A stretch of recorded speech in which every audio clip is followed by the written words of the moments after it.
It's a 2:30 a.m. call that hasn't stopped replaying for Lancer Goss's family. We can't heal. We can't even grieve at this point. The 42-year-old father of three had a year left at Trousdale Turner Correctional Center.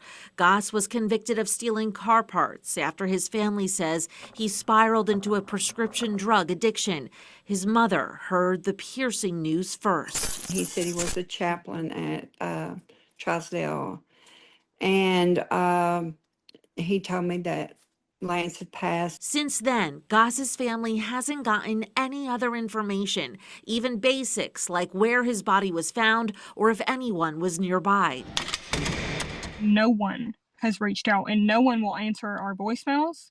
No one will answer our emails or our request online. Goss's family tells me the medical examiner wouldn't discuss the autopsy, even preliminary findings, which are sometimes given. They were told to wait 3 months for that report. Destiny Smith, Goss's oldest daughter, was able to view her father's body at the funeral home. She says what she saw was chilling.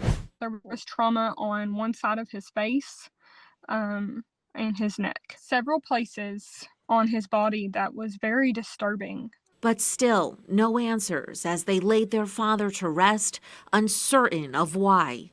We understand that this case is under investigation and they can't tell us very much. But from what we have seen, there is questions we have that we know that they could answer. But Trousdale Prison and Core Civic, the private company that runs it, are also under an investigation by the Federal Department of Justice in a probe launched last summer. The state's largest prison has been plagued by allegations of inmate abuse, violence, drug overdoses, understaffing, charges against prison employees, and a high rate of deaths, including many unexplained, and murder.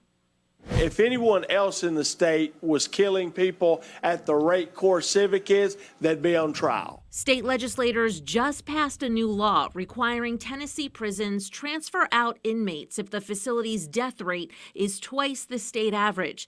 Data obtained by Fox 17 shows Core Civic's 4 prisons made up nearly half of all deaths in Tennessee's 14 penitentiaries in 2023.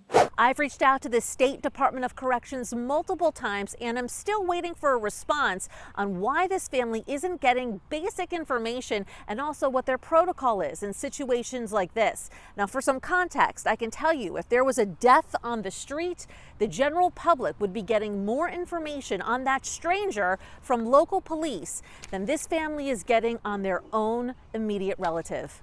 I looked through state laws and Tennessee prison policy and found no protocol requiring relatives to be given specific information.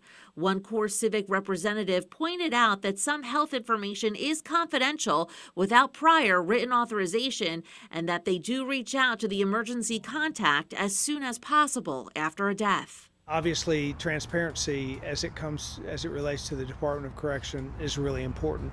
I asked Governor Lee if his administration would look to make policy changes as distraught families are kept in limbo. I think that's part of the intent of the legislation, is to make sure there's accountability and that there's a response when there is an issue. But Goss's family is still waiting for that response to bring them some form of closure. And it makes us feel like that our father did not matter, that he's just a number. And he wasn't. He was somebody's father. He was somebody's son. And we're pressing the State Department of Corrections for a more definitive response on why this family hasn't gotten more information. I've also requested the autopsy. We'll bring you some answers, hopefully, when we get that information. I'm Kelly Avellino for Fox 17 News, your Code Red station.